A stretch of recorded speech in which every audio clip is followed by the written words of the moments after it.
வரி ஏய்ப்பு செய்த புகாரில் சென்னையில் பிரபல திரையரங்க உரிமையாளர் விஷ்ணுவர்தனிடம் ஜிஎஸ்டி அதிகாரிகள் விசாரணை மேற்கொண்டு வருகின்றனர்.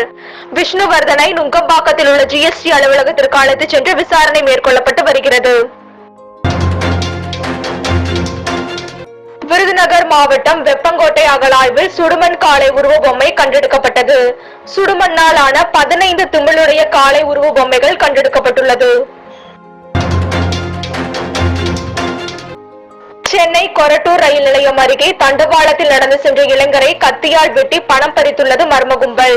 இளைஞர் லோகேஷை வழிமறித்த மர்ம நபர்கள் கத்தியால் தாக்கி செல்போன் மற்றும் ஜிபேவில் இருந்த பணத்தை பறித்துள்ளனர். அனைத்து உலக முத்தமிழ் முருகன் மாநாடு தொடர்பாக கட்டுப்பாட்டு அறை எண்கள் அறிவிக்கப்பட்டுள்ளது. இணையதளம் வழியாக பதிவு செய்தவர்கள் தொலைபேசி எண்கள் வாயிலாக விவரங்களை பெறலாம் எனவும் தெரிவிக்கப்பட்டுள்ளது. வேளாங்கண்ணி பேராலய திருவிழாவையொட்டி அரசு போக்குவரத்து கழகம் சார்பில் 1050 சிறப்பு பேருந்துகள் இயக்கப்படுகிறது.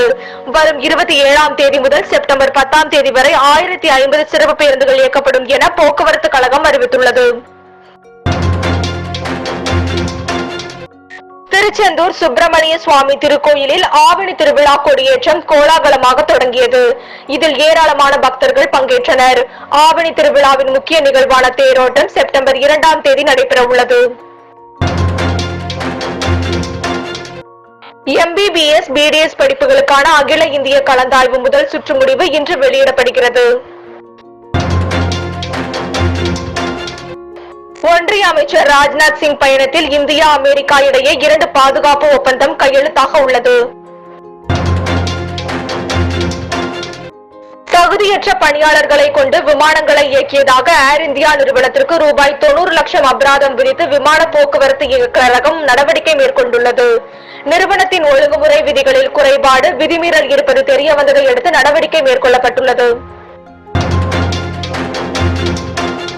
தொடர் விடுமுறை வார இறுதி நாட்களை முன்னிட்டு சிறப்பு பேருந்துகள் இயக்கப்பட உள்ளன.